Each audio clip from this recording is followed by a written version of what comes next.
Hello, and welcome to What Catholics Believe. This little segment is an introduction to a coming What Catholics Believe program. It's a program that was done a few days ago on the subject of the incident that took place at the March for Life in Washington, D.C., where some Catholic students were confronted by a Native American elder, perhaps even a shaman, and the result was a very brief video clip went viral and produced an outcry of condemnation against the one student pictured and also by extension the entire group of students. Now I want to bring this up to date because in the past 72 hours or so there have been quite some significant developments, and so I thought it'd be very important to make a comment about the program that you're about to see. First of all, an early report came out stating that the school involved was Covington Latin School. That's the report that I saw initially, and so in the program that follows this introduction, you'll hear me refer to Covington Latin. Well, that was not right. That was mistaken, and I apologize for that. The school is actually Covington Catholic, sometimes simply referred to as CovCath. And so I apologize to Covington Latin and to Covington Catholic and their students for making that mix-up. As I say, the initial report that I got, I found out was actually misleading. And also, I should make a note of, well, actually several notes about what has happened here in this confrontation, because a confrontation it was, but it wasn't what it appeared to be. The brief video clip that was shown was chosen deliberately, clearly, to misrepresent the event, and when the longer video clips were shown, one as long as 2 hours long, it showed clearly what took place, and those who were denounced as the aggressors were actually clearly the victims, and the one who styled himself the victim was clearly the aggressor. The Covington Latin student who actually was face-to-face with the Native American beating the drum in his face, in Nick's face. Nick, I understand, was 16 years old. Some reports say 15, but anyway, it gives you an idea about how young he is. Had this 63-year-old man walk up to him, can basically face-to-face. They are separated only by a drum that is practically pushed into Nick's face, and the man is beating the drum. And clearly, this man came after the boys, and this boy, Nick Sandman in particular. Nick is a student at Covington Catholic High School in Covington, Kentucky. Now, you would have seen Nick standing there, and the clip that they showed him smiling at the man who had confronted him, the man who was pushing the drum in his face and beating on the drum in his face. And that was supposed to show a smirk. That's how it was presented. It was Nick was smirking at this man as his fellow students, boys, were mocking this man and supposedly his Native American culture. This was not the case at all, however, as we found out from really watching the full video. It's kind of a curious question, though, just because Nick smiled, and he said he smiled to try to defuse the situation, to show that he was not angry, that he was not a threat, that he was not going to make any move against the man who was beating a drum just inches from his face. But, of course, the press wants to make of this a smirk because they want the look on Nick's face to represent a sense of white privilege and contempt for the Native American man, a veteran, they pointed out, a veteran of the Marines, and also they wanted to show that Nick had a certain contempt for what the man stood for. The culture of the indigenous peoples of America. This is what they were after, see. And now the question arises, though, what could this young fellow have done because of the prejudice against him? He stood there and he smiled, and they showed that, and they represented his smile as a smirk, indicating his white privilege contempt for this man and his Indian culture. But if Nick had turned and walked away, as he said later that he wished he had indeed turned and walked away, you could just see the headlines, white Catholic pro-life boy turns his back on indigenous elder, showing his contempt for the man. If Nick had not smiled but had just stood there and stared ahead, stone-faced, the headlines would have read, white Catholic pro-life boy tries to stare down elder indigenous veteran of the Marines, or something to that effect. No matter what the boy did, he had been singled out in order to, in other words, provide some kind of grist for the mill. This group, this small group of indigenous people, as they wish to be called, remained behind in Washington after the Indigenous Peoples March of the day before.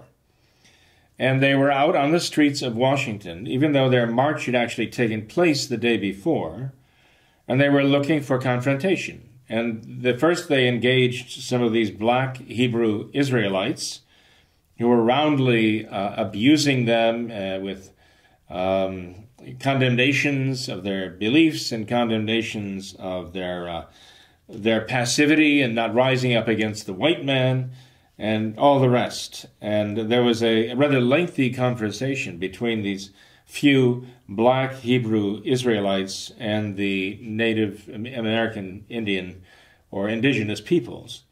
A very unpleasant and, I would say, abusive exchange between them. And then the so-called black Hebrew Israelites turned their attention on the white boys of the Catholic school who were standing in front of the Lincoln Memorial waiting for their bus to take them home after the March for Life.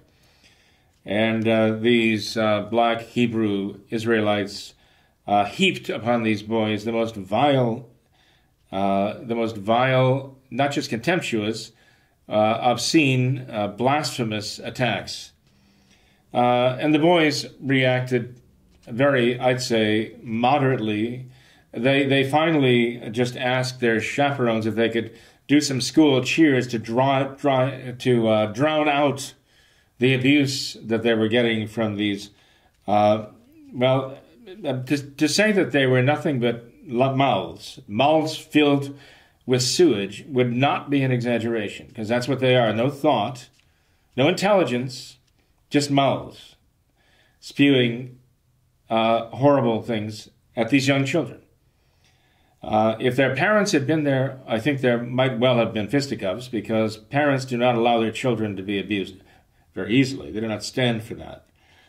But what is very curious is that when the video, the 2-hour video, gets to the point where these black Hebrew Israelites are surrounded by the crowd that they've attracted, some of it, including the boys, who were just, again, standing in place waiting for the bus to arrive.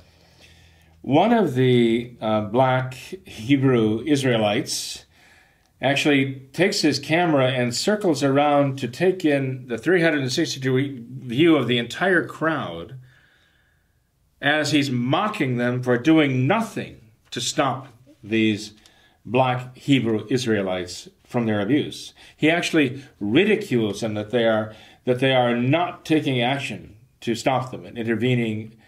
And he says that it's a matter of cowardice. They're paralyzed. There's nothing they can do to stop them. But what this shows is how tolerant these people are. They were all white people gathered around, I guess somewhat out of curiosity, and some perhaps out of a bit of outrage. But no one lifted a finger. No one lifted a finger. The only one to approach them was one of the boys from the group who put his hand out and wanted to shake the hand of one of them. And he was driven off with curses and abusive language. This is the kind of people we're dealing with here. And this is the kind of people they were dealing with. But the reason I mentioned this, that the camera in the hand of the black Hebrew Israelite showed the entire crowd around them being very passive and not only not shouting back at them for the most part, but making no move whatsoever, is because this Native American fellow, this indigenous person with the drum, a man named Nathan Phillips, actually said that he intervened to rescue the few black Hebrew Israelites from the threatening Catholic boys, from the threatening white boys. And when you see the video, you see this is a bald-faced lie.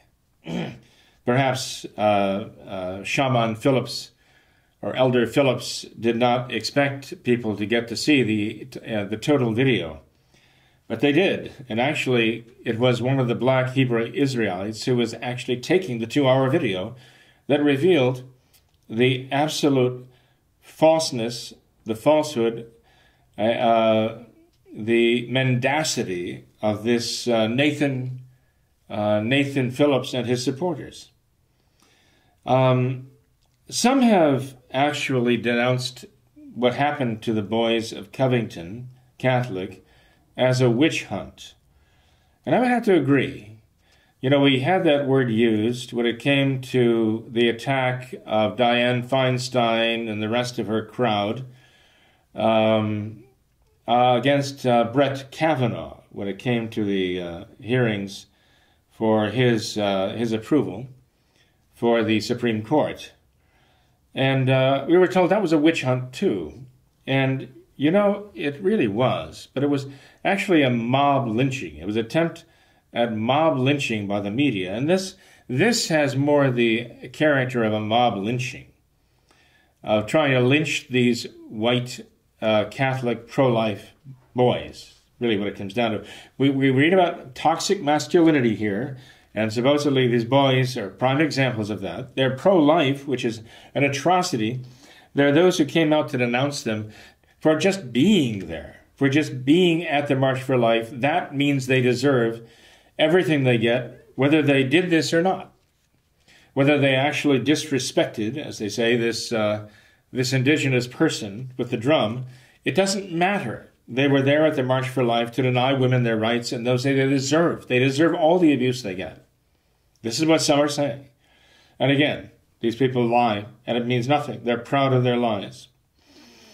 And, of course, the Make America Great Again hats were a major issue, even though of the crowd of 30 or 40 boys, only 4 or 5, maybe 6 of them were wearing these MAGA hats. It just so happens that Mr. Phillips picked out one of those boys, and picking out Nick Sandman, and wearing a MAGA hat. This was a good photo op for him, something that he could spread and use as a firecracker to ignite a major explosion. And but when they say witch hunt, we have to agree. We have to agree that the attack on Kavanaugh was a kind of witch hunt. And the attack on these boys of Covington Catholic is a kind of witch hunt. But it's not that people are looking for witches to attack. These are witches who are doing the attacking. The witches are the ones who are attacking the boys. The witches are the ones who are attacking Kavanaugh. Dianne Feinstein and her group of harpies gathered around to accuse Mr. Kavanaugh. And also, but in a particular way, those who are attacking these boys really are witches. we find that the indigenous people movement has a great representation of those who are shamans and those who are into magic and those who are into witchcraft. One of the great promoters of this March to Unite Indigenous Communities and the Indigenous Peoples March of January 18th, I should say, January 18th, 2019 in Washington, is a woman named Natalie Farfan. And she started La Brujas Club. And La Brujas Club is simply the Witches Club. And she teaches, she markets spirituality and magic. And she is one of the principals in organizing these events and these people. And you'll find that the shamans, shamanistic incantations and so on, they all go into this kind of natural religion of spirits. You find this in the statements made by this Nathan Phillips with regard to his drum. He talks about using his drum to release spirits and have them go into people and affect people. And here he is holding his drum just inches away from the face, maybe not even inches away from the face of this young lad, beating his drum right in his face. And this man, Phillips, says he's releasing spirits by this. He's sending spirits into these people. This is not comforting, to say the least, certainly not to those who have any faith in Christ. This would be considered something of the occult. And I'm afraid that's exactly what we're looking at here. We're looking at the occult. This is an occult attack. And they were singled out because they were white, because they were boys, because some of them were wearing MAGA hats. They were at the pro-life march. I gather from what the spirit wear they were wearing, I imagine, the Catholic chants they had for their school, singled them out as Catholics too. This was a perfect storm for them to be singled out by occultists under the banner of indigenous peoples to try to attack them and make an example of them and turn public opinion against them, even to the point where they were receiving death threats. Their families, and even members of the faculty and staff at the school, I understand, were being threatened, so that the Monday after the march, school was not only called off, but the Chancery office itself shut down, and parents and students were told that they were not allowed to be on the property of the school that day because of the gravity and the seriousness of the threats. This was local law enforcement in Covington warning them not to have school that day. It came to that. It was that serious. There were also threats from Antifa to demonstrate at the school at 10 o'clock on Monday morning after the march. And you know how violent and savage Antifa is. They like to think of them as anti-fascists, but they're the most fascist of all the people. And you look at the history of fascism, they embody the history of fascism. And they were also going to have a march or a demonstration from indigenous peoples in the area, and who, by the way, I understand did come to the Chancery office and were quite peaceful about it, and said that they were looking to try to work out some kind of reconciliation. And so they seem to be decent about their appearance on Monday morning. In any case, not looking for trouble, obviously. At least those are what the reports say. But one cannot say that about this Nathan Phillips, about the followers with him, and about those who were carefully recording his confrontation, all one-sided with this young lad, Nick Sandman. They were looking for trouble. And this cannot be said about the so-called black Hebrew Israelites, who are definitely looking to provoke a reaction. You see, these are leftists. They hate, and they accuse of hate. The best defense is a good offense. And so what they want to do is accuse everyone else of hating. Meanwhile, their hatred is so virulent. They are hoping to draw a violent response, an intemperate response from others, so that then they can accuse them. They have something to accuse them for, some evidence to show that, yes, indeed, their opponents are the ones who hate. It didn't work with this young man. Marvelously enough, it didn't work with Nick Sandman. And I think that there's a man is admirable in maintaining his composure through this. I mean, what 15, 16-year-old boy, far from home in Washington, D.C., would be confronted with a fellow like this, this Nathan Phillips, a complete stranger, coming to him across a courtyard, passing these foul-mouthed black Hebrew Israelites, walking up to, coming right up to his face, pushing a drum in his face, beating on the drum, shouting some kind of incantation. What young man, 15, 16 years old, could be expected to stand there and just try to patiently accept it, even smile to try to show that he meant no harm? It was quite a display of patience and composure, I believe. Not at all what the leftists wanted it to be and wanted to portray it to be. But they needed something, and this is what they got. By the way, that video clip first appeared on a Twitter site that was attributed to some teacher in California, but there are those who tried to find that teacher listed in that school district, and there was nobody behind that Twitter site, no real person behind the Twitter site where that video first appeared. And it had 40,000 views in no time, and then it disappeared from that site. That entire Twitter site disappeared, evidently. It sounds as though it was simply created to be the channel through which these people were going to launch some kind of an attack, whatever they could manage.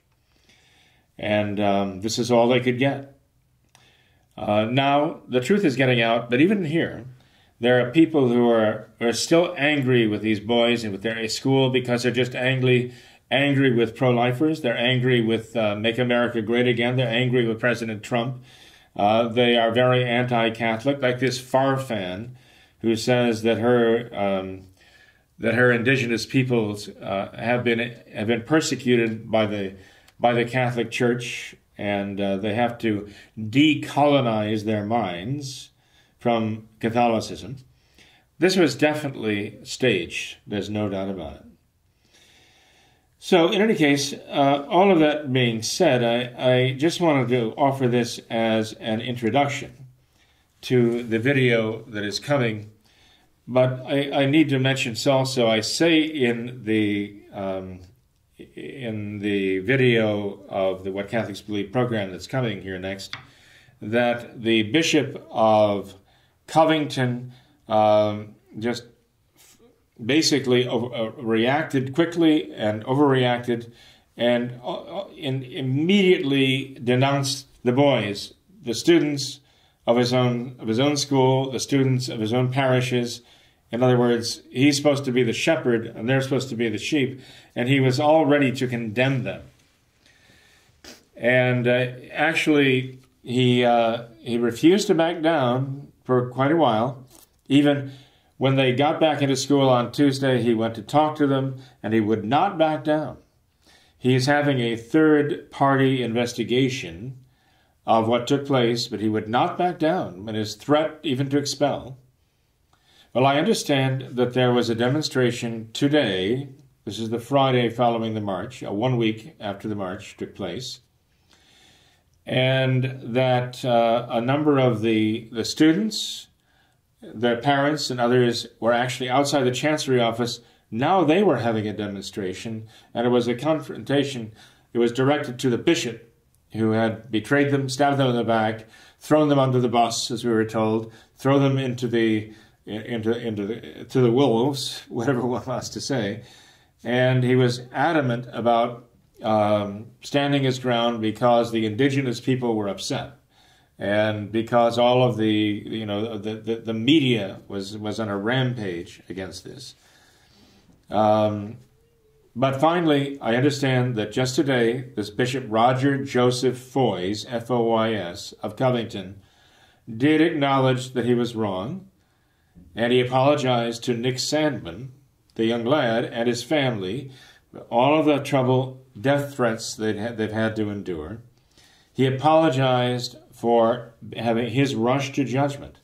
And you know what he said? He said he was bullied. He was bullied into doing this. Now, isn't this interesting? He was being bullied by the media, bullied because of political correctness, okay? Bullied into condemning. And he was willing to do this. And from the sound of it, it said he did it because he was pressured into doing it, not because he believed it was the right thing. That's a very, very bad thing for a bishop to say. I was bullied into doing something that I believe was wrong, condemning those I should have protected. What kind of a man is this? And then he only apologizes and explains it away, or tries to, by saying he was bullied, when suddenly he's confronted by the students in his schools, who I understood said that if any one of them was expelled, they would all leave. He was confronted by the parents of these boys, and he was ready to be confronted by the lawyers of these families. Now he was being bullied from the other side. So now it's a matter of which bullying he's going to respond to more. Now, what kind of a leader, what kind of a shepherd is this? And the answer is he's modernist. The answer is he's not a shepherd. But he's Novus Ordo, he's a New Order modernist. And they pander to public opinion. And they are bullied by it because they're slaves of it. And this is very characteristic of the modernist, especially the Novus Ordo bishops who've been chosen by these Novus Ordo pontiffs in the Vatican. They tend to have, they're not vertebrates. You know, this is a prime example which has shown what these families are dealing with, who are trying in the best of their estimation, in terms of what they think Catholicism is at the moment, however mistaken they may be. They clearly want to be Catholic, and this is what they find in a bishop. Bullied. Shameful, shameful. In any case, this gives us a very serious warning about the press. You see, if you look back in every revolution, since the inventing of the printing press has played a very important part in revolutions for propaganda purposes. The witches, as it were, of today, and the leftists and the liberals and the antifas and all the rest have got the media as their own personal playground to pump out their propaganda and to condemn anyone who would oppose them or contradict them. So, but this bodes very, very badly for our country, because we see that same pattern in the past, present in every revolution, violent revolution. The softening up, the preparation of the people by propaganda through the press. We see it happening in our own country right now. This is something we absolutely must oppose. We have to oppose it in the right way. We can't resort to their tactics. We will never resort to lying, and we'll never resort to attacking innocent people. But we're going to confront them with the truth, and if we have to be brave and stand toe-to-toe with them and nose-to-nose with them, drums or not, we will. We're not going to let them get away with this, because we may be willing to sacrifice ourselves personally. We're not going to sacrifice our loved ones, and we're not going to sacrifice our country, because we have a moral obligation to protect these things. In the virtue of piety, which is a part of justice, we have an obligation before God to protect our loved ones. He's entrusted them to our care, to protect our country, He's given it to us as our homeland, and we have to care for it, love it, and protect it against those who would try to destroy it. So, with that said, then I turn the floor over to the program and turn the floor over to our host, Tom Nagley, to begin the actual program, What Catholics Believe. Thank you. God bless you all. The following program was made possible by the generosity of those who have determined to hold fast to the true Roman Catholic religion, as expounded by the Roman Catholic Church before the disasters of Vatican II and the so-called New Mass.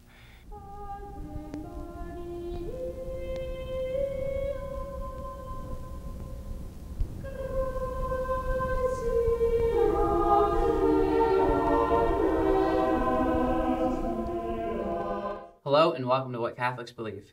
I'm your host, Thomas Nagley, and with me tonight is Father William Jenkins. He's a member of the Society of St. Pius V. He's also the pastor of Immaculate Conception Church right here in Norwood, Ohio. Hello, Father. How are you? Very fine, Tom. How are you doing? Good, Father. Thank you. Thanks for being here tonight. You're very welcome. Thank you to you, too. Before we begin our regularly scheduled programming for tonight, we have a very exciting announcement to make. And that is that as of today, we have officially launched our very own website. The link, wcbohio.com, we will post in the description of this video. And with this website, we have a lot of great content posted on there. It's going to be posted on there on a daily basis. We'll have all of our past and future videos on the website. And what this does is it allows our viewers to bypass YouTube and all of the dangers to morality that can be associated with that website. We also have a lot of other great content besides our videos on the website, such as a daily Saint of the Day post, a daily Mass of the Day post. So there's a lot of great things on there, and I would encourage all of our viewers to check out the website on a daily basis and also pass that along to all of your friends as well. Oh, so, is there what do they call it, a search engine? There's a search function on there as well. It's one of my personal favorite functions on the site.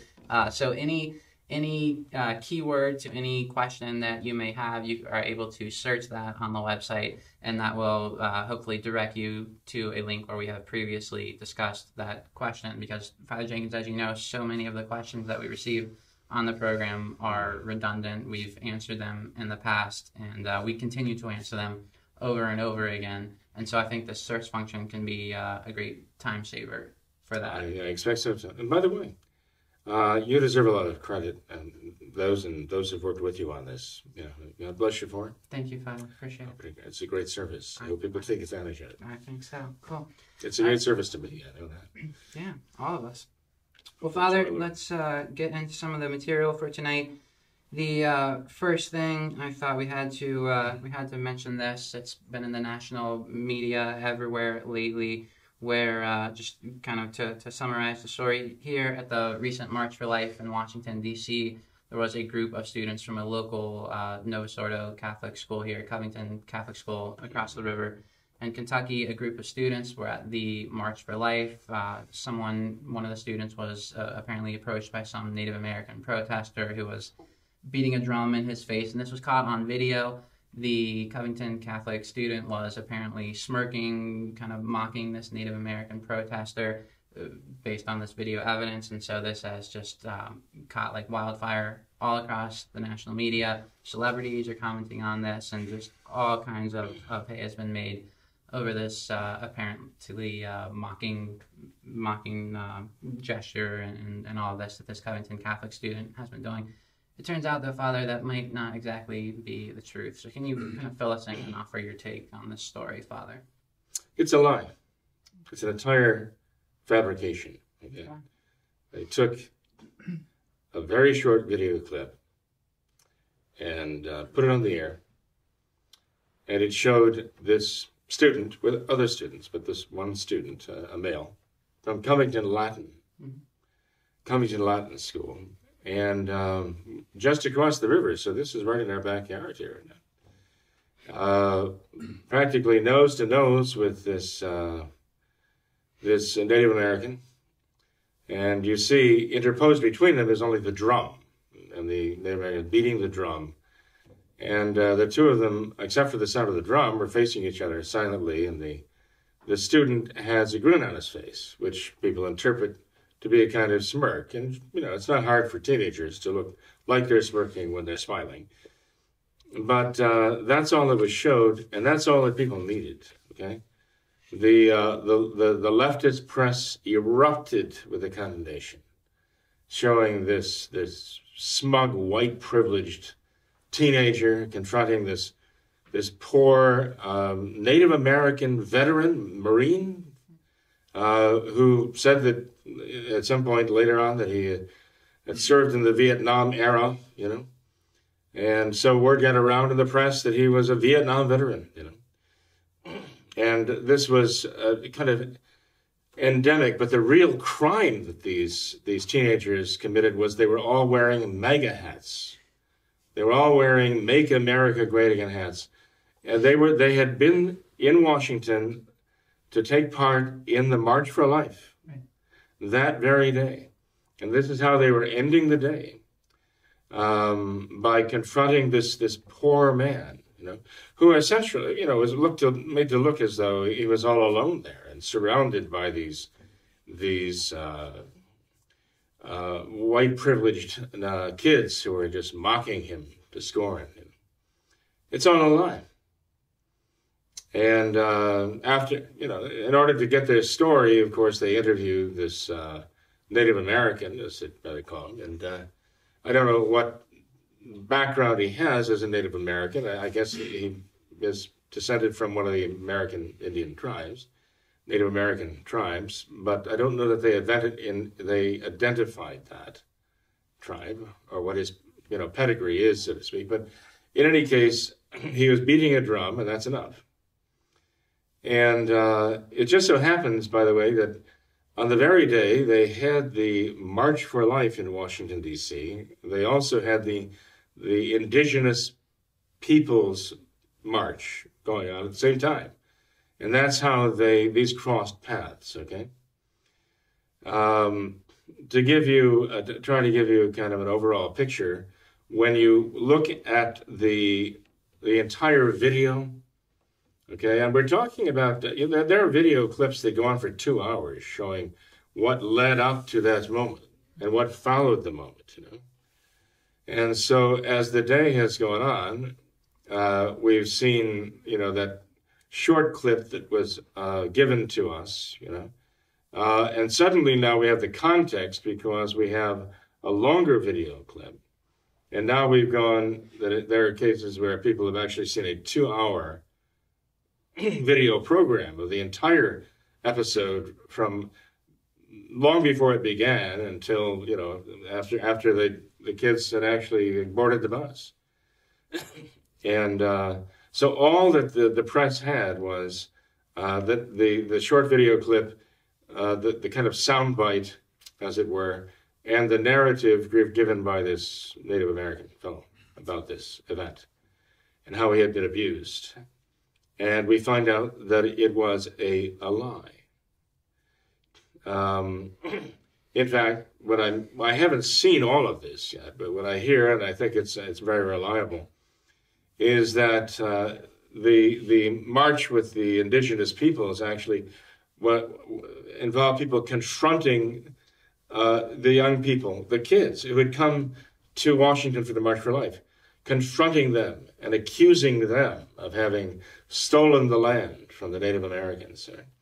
I even was told recently, very recently, about this very man, this very Native American, actually confronting a young girl, like a teenage girl, and so hounding her before this confrontation happened, so hounding her that she left in tears. He had her reduced to tears.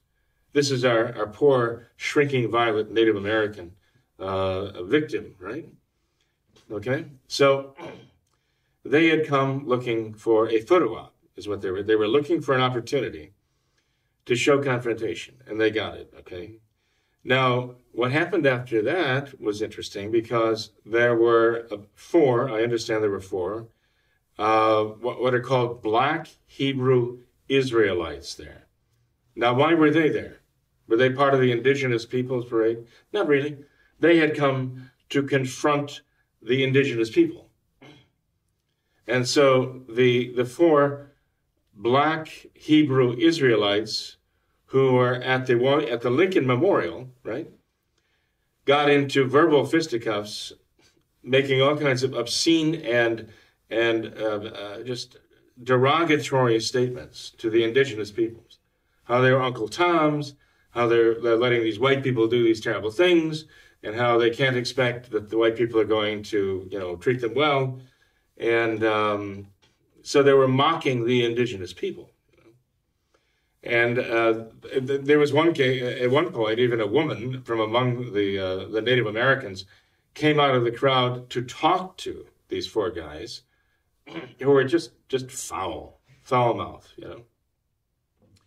And they start mocking the Native American crowd because of sending a woman to do their work for them, So everything they could. So this is going on between these two groups. Then the black Hebrew Israelites, we're not told their part in this. Oh, no, there's pure as the driven snow, right? There's no privilege there, okay, that they are treated with kid gloves, even themselves, again, treated as though they're victims too. So they turn on a group of I can't say white students because they were not all white students. I understand that there was at least one African-American student in the group as part of them.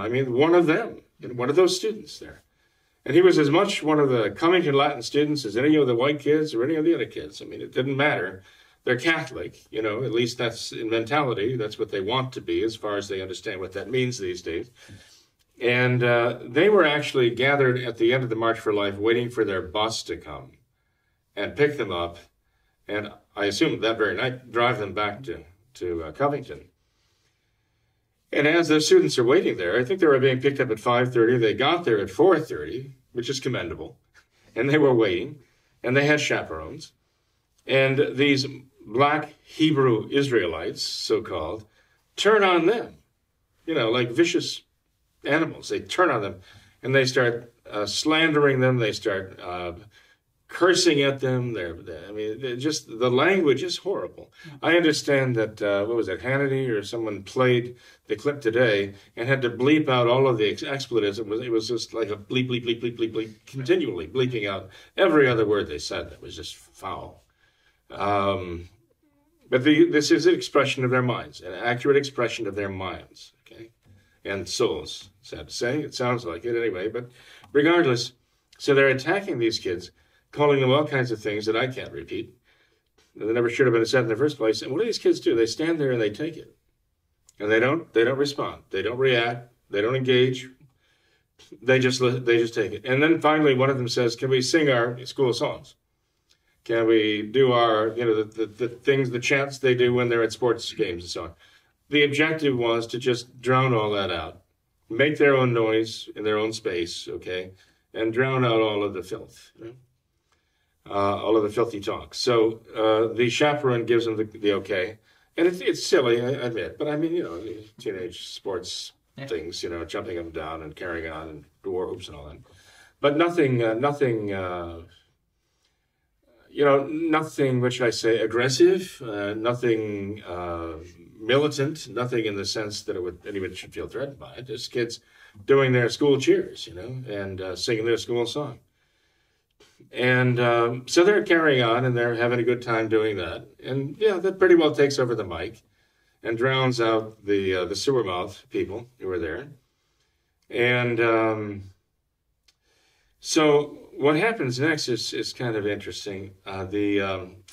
Suddenly this little drummer boy, the Native American with his drum, comes through, and there's a reason they call him that. Okay, he actually he comes past the black Hebrew Israelites, and he walks directly, not only at but into the group of the students. He walks directly among them. He and several other of the Native Americans walk there, and they go actually among the students.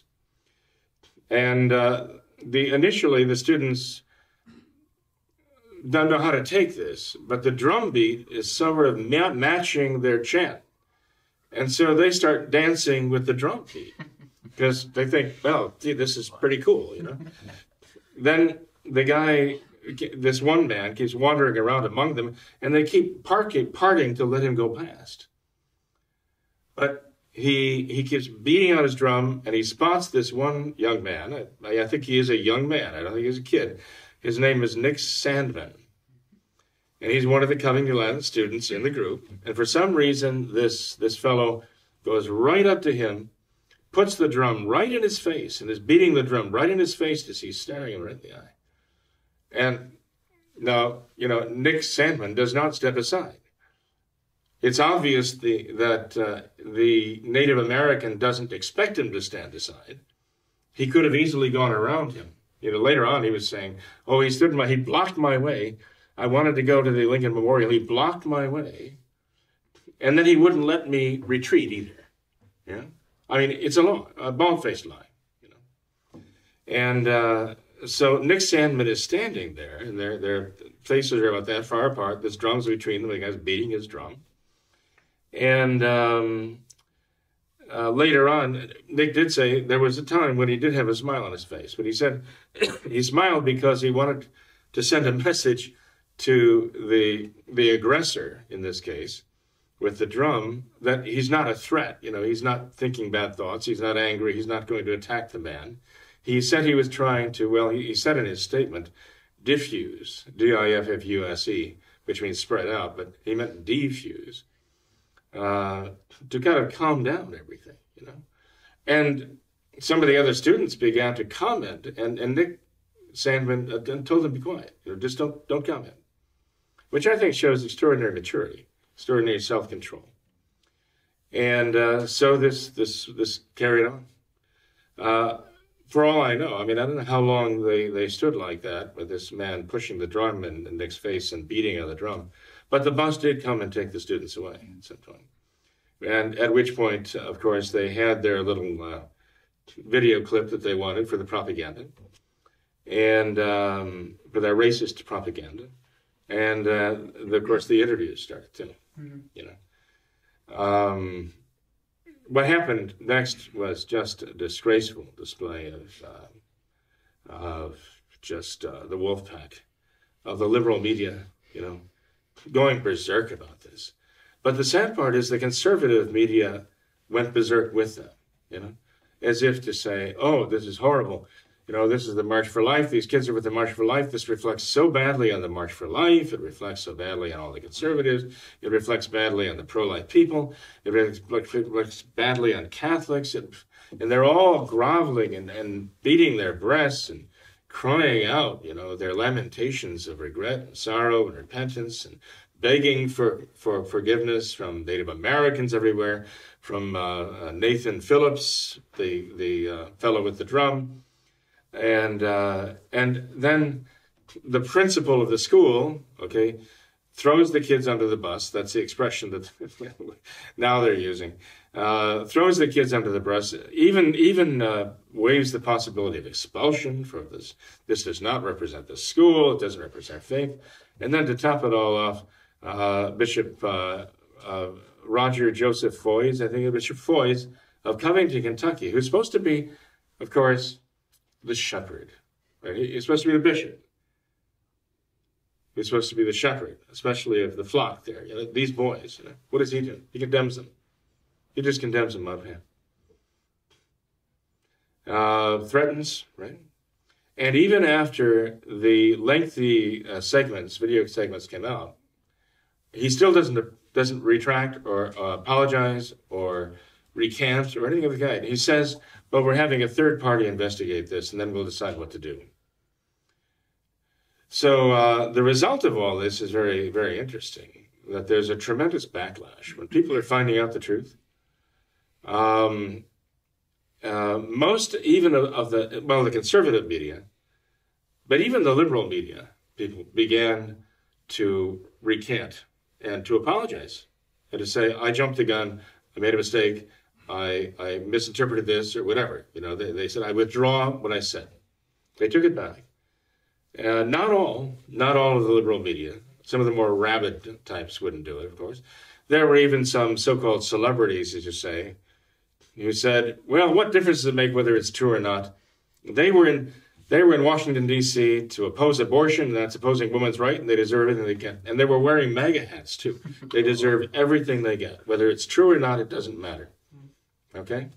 Because whether this was an example of white racist privilege or whatever, those MAGA hats say it all anyway.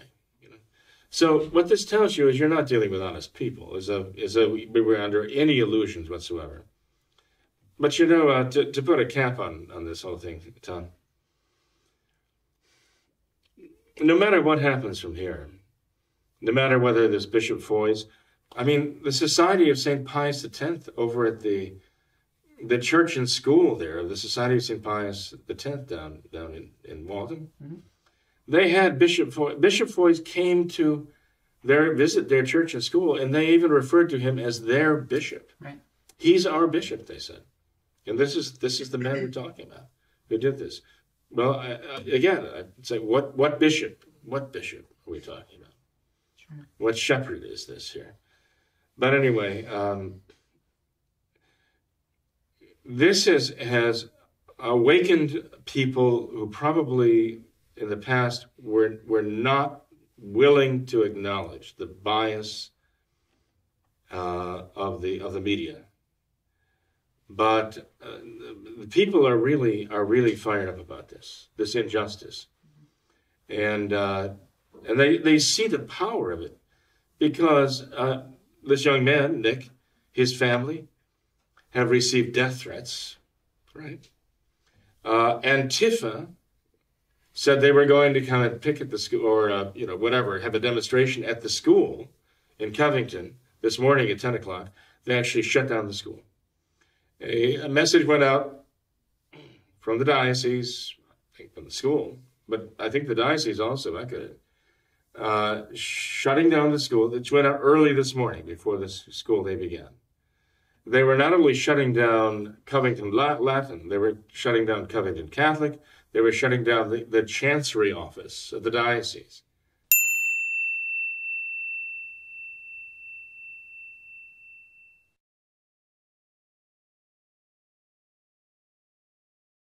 They shut down the diocese, basically, because of these threats. The local law enforcement advised them to shut down because they considered the threats to be so serious.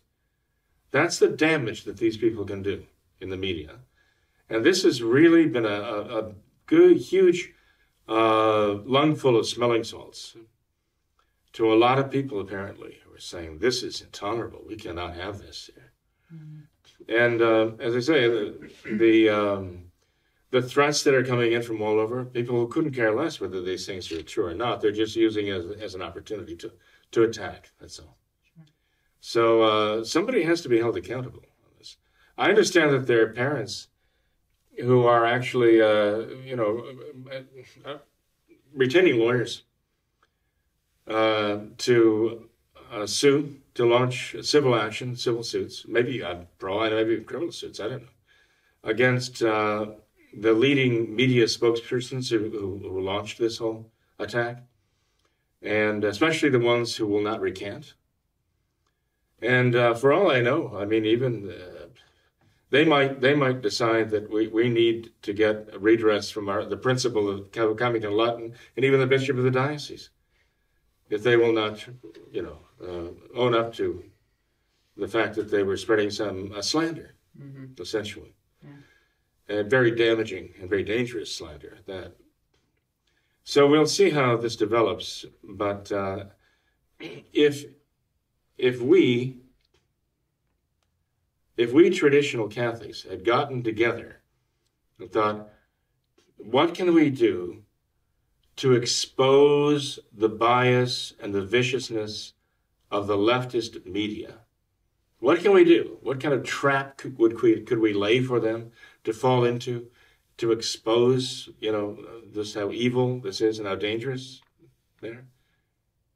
You couldn't have done better than what they did to themselves. They did this to themselves. we would not have contrived anything like this, ever. We didn't have to. They're just so blatant about it that inevitably something like this was going to happen. Sure. I just pray for all the people involved, that the bad ones convert and the good ones are safe, because this is not going in a good direction for them. But it's certainly torn open an enormous wound, and this exposed a confrontation which is actually brought up to a higher level right now. And Father, you and I have both read through the statement of this Nick Sandman, this student that was involved. A student made a public statement about what actually happened. Yeah. And you and I both agree that it's very well written, very very good statement. And that, along with the video evidence that you mentioned, it just totally 100% contradicts everything that you've seen in the media, and it just is as clear as day for anyone who wants to know the truth that this is just a total blatant lie, this whole thing. But it seems to me, you mentioned that quote of the celebrity saying they were there for the March for Life, and so they deserve this. And I think that is the mindset behind so much of this, that the ends justify the means. It doesn't matter if this is true or not. These are terrible people here because they're supposedly Catholic. They're wearing these Make America Great Again hats. But worst of all, they're here for this March for Life. They're pro-life. They're anti-abortion, and that is just abortion, the sacrament of liberalism. We cannot in any way oppose that. And so it doesn't matter. The truth doesn't matter to these people. The ends justify the means. You have an evil person, and any means possible to destroy them. And right. Well, they're doing a good job. Well, Tom, when they talk about making America great again, we should remember that, was it Adams? I think it was Adams who said, America is great because America is good. Alexis de Tocqueville. Alexis de Tocqueville, thank you. Thank you, I appreciate that. I knew you would know. Alexis de Tocqueville said that. America is great because America is good. When America ceases to be good, America will cease to be great. Right. Okay, so there you have these young people wearing these MAGA hats there. And they might as well be saying, make America good again. Because they're there to oppose abortion. They're to say, to purge this horrible crime, this satanic crime from our nation. Make America good again, to make America great again. And you have to make America good again if you're going to make America great again. The only way to do that is you've got to stop offending God by these horrible evils. And that starts with cleansing this nation of the satanic sacrifice of the lives of these children through abortion. They were there taking part in that march because they want to make America good again so that America can be great again. And this is what happens to them. They fall into this trap because it was a trap. Sure. And it was set by Antifa and those who think like them and act like them. What I hope comes of this is that more and more people realize we have to oppose this. We cannot be passive. We're not allowed to be passive in regard to this. And one can say, like Nick Sandman did, well, I was trying just to keep things calm, trying not to escalate things. And so he was willing to take this, okay? He didn't know what was going to happen next. He didn't know who this guy was or what he was up to or what he was thinking of doing to him, but he just kind of let this happen. And when it comes to us individually, we can do that, okay? We can allow ourselves to be mistreated. We can allow ourselves to be cursed. We can allow ourselves to be beaten. We can allow ourselves to undergo all kinds of things. We can allow ourselves to be done unto death as martyrs. We follow the example of our Lord, okay? But we cannot absolve ourselves of the responsibility we have to protect the innocent, to protect others, to protect our families, to protect our country. We cannot just lay back and be passive and watch these things be attacked. We have a solemn obligation out of the virtue of piety. We have an obligation and justice before God to protect and defend these things. We cannot just be passive when it comes to the murders of millions of babies worldwide. Thousands of babies every day here in the United States of America. We can't be passive about that. We have to make it very clear that this is wrong. And there are those, obviously, who have vested interest in these crimes, these evil things, and they will hate us. What they were trying to do there is to provoke an angry reaction to show that we are the ones who hate. And they didn't get that. And you see this happening over and over again. You know, they go into restaurants, they confront people while they're having dinner. They're trying desperately to get these people to react violently. And yet they're the ones, while they're screaming at the top of their lungs about no hate, no hate, they're the ones who are just rancid with violence. Right? This is the hypocrisy of Satan himself. And we must be patient, we must be charitable, but we can't be passively patient and charitable. We have to protect what God has given us to love and what God loves, okay? So we have to determine how to do that in the right way. But we have to do it. Sure. All right, well, Father, I'd like to get into some emails if we could. I've got a whole stack of them here for you tonight. Good boy. So just real quick, thought we'd go through this one. This viewer says, I personally know 2 married Novus Ordo priests. Both were married Episcopal priests before they joined the Novus Ordo. Are there any pre-Vatican II examples of married Protestant ministers becoming Catholic priests? I imagine such cases would be confusing to a congregation without a lot of explanation. Oh, you can be sure of that, especially before Vatican II. Now I think people would just sit there and shrug and say, oh, well, you know. Nowadays, they might even bat an eye if they were married to each other. I mean, the 2 clergymen were married to each other. I don't know what they would say. But anyway, you know, Tom, not that I know of. I don't know of any married Protestant or Anglican clergymen who came into the church, married and wound up functioning as priests somehow. I mean, for a clergyman from outside the church to be converted to the Catholic faith, he would have to make his abjuration of error and his profession of faith and go through the process of his conversion. And he wouldn't be regarded as a member of the clergy. Right. He would enter as a layman. Now, later on, in the course of time, he might be accepted as, he might be ordained, might even become a bishop, as Cardinal Newman was, you know. But he wouldn't enter as a bishop or a priest or a deacon. I mean, he would have to enter as a layman and then go through the training and preparation to become a Catholic clergyman. Sure. And the idea that before Vatican II, someone could have done that with a wife and possibly children, even, with a family of his own, I think that would be pretty much unthinkable. The only way I think that there's any way that could be possible is if somebody converted and entered one of the Eastern rites of the church, where a married clergy is accepted, you know, the uniate rites. In which case, again, even there, they could not go on to become bishops.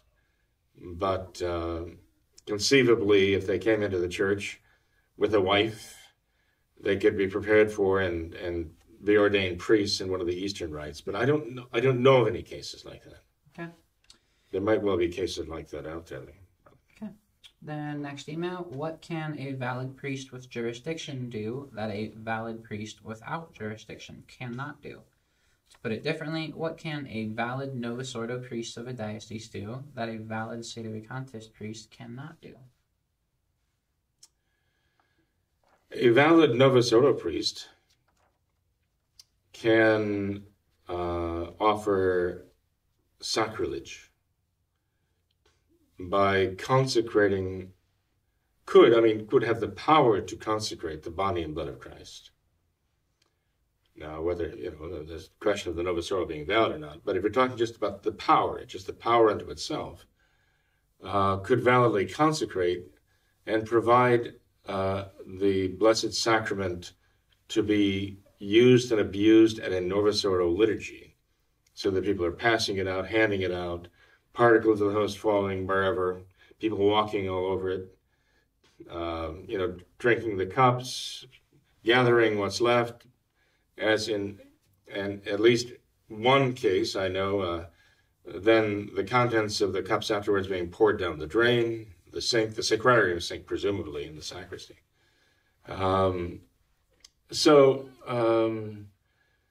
Those who militate for the validity, the absolute unquestionable validity of the new rite of ordination, the Novus Ordo rite, and the absolute unquestionable validity of the Novus Ordo, are militating in favor of actually providing what is really the presence of the body and blood of Christ, so it can be the object of sacrilege in the Novus Ordo, by the way they deal with it. And by the way, what I said, what I just mentioned, I mean, even if you take the hosts and throw them on the floor, right?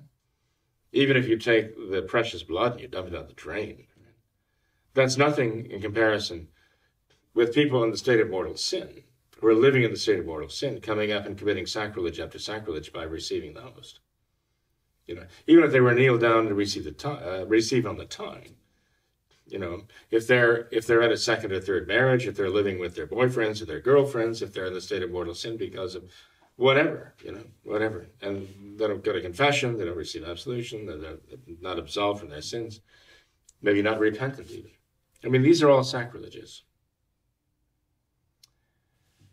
So, yes, there are those who simply insist that you cannot question the validity of the new rite of Mass, the Novus Ordo, and you cannot question the validity of the new ordination rite. But they're insisting on that because they want Christ to be there in the host, in the wafers there at the Novus Ordo, and in the cups in the Novus Ordo, and subject to all of that. And frankly, I do not share their enthusiasm for sacrilege. But if the question really involves faculties, and I assume that's what the writer is asking for,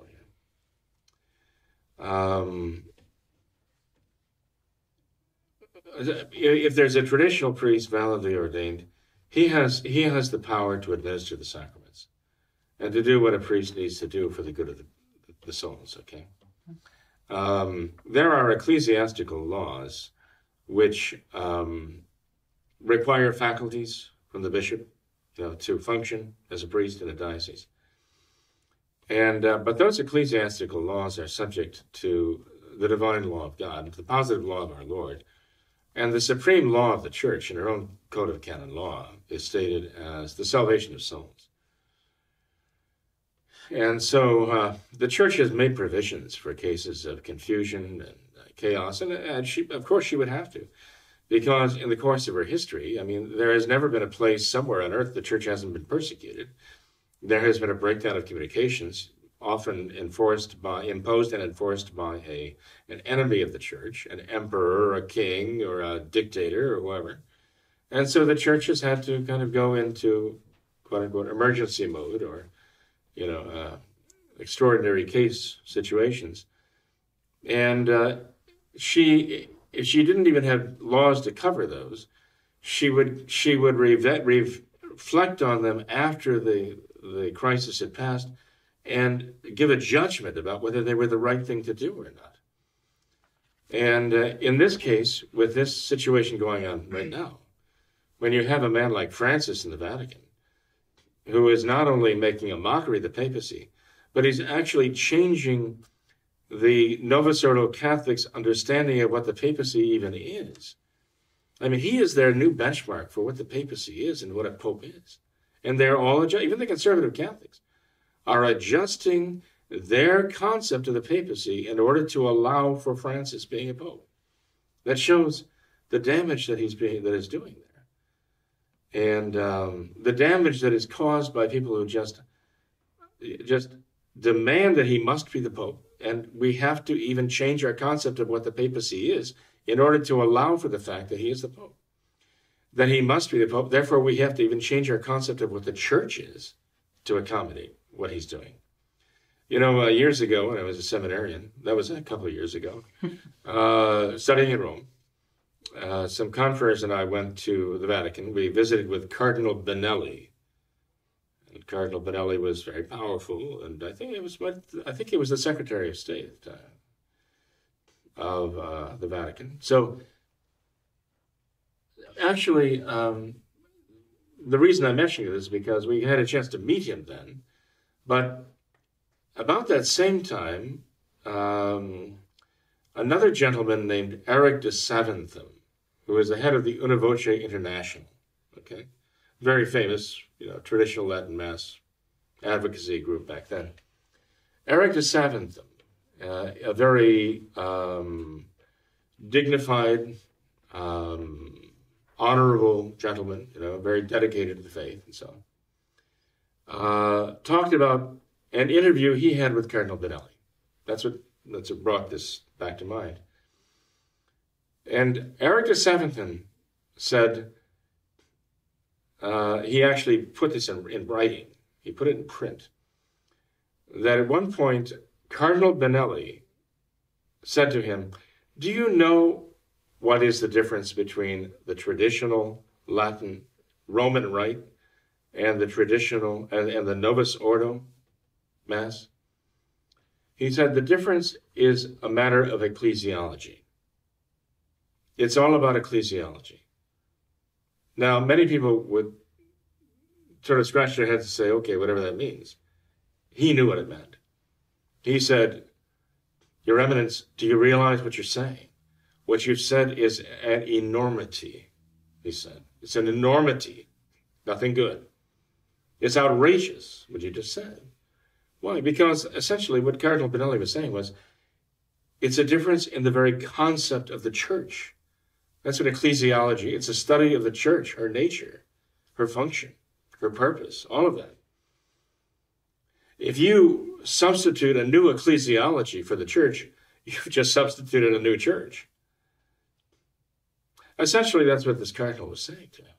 That's why Dr. Eric de Saventham reacted the way he did. And he was right to react that way. I mean, the man was making an admission that was very damning. But he spoke as a modernist, even as he acted as a modernist.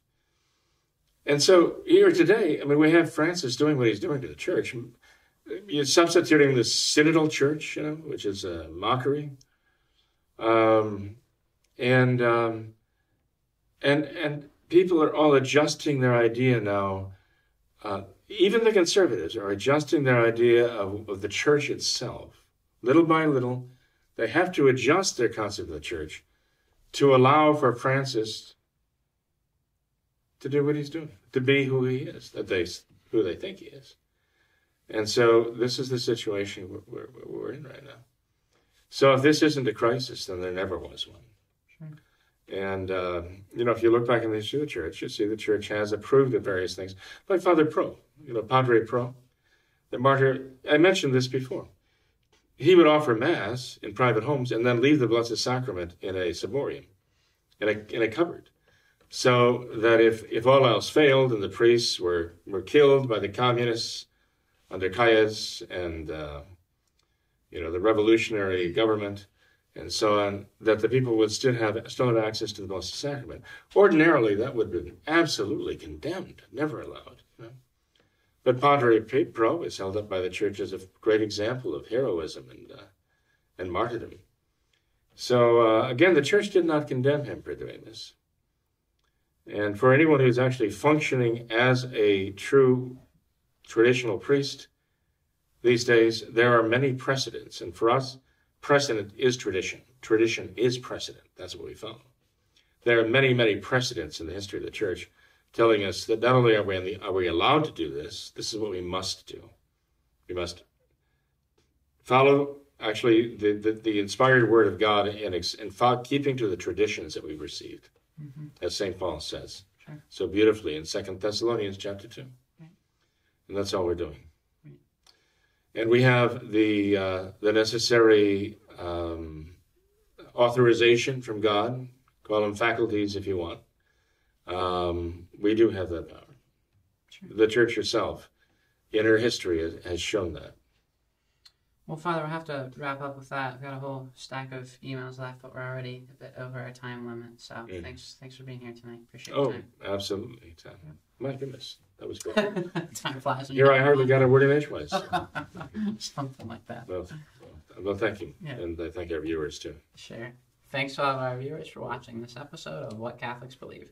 Until next time, we ask that you all remember the words of Our Lady at Fatima, to consecrate yourselves and your families to the Immaculate Heart of Mary, and to pray and do penance. Thank you, and God bless you.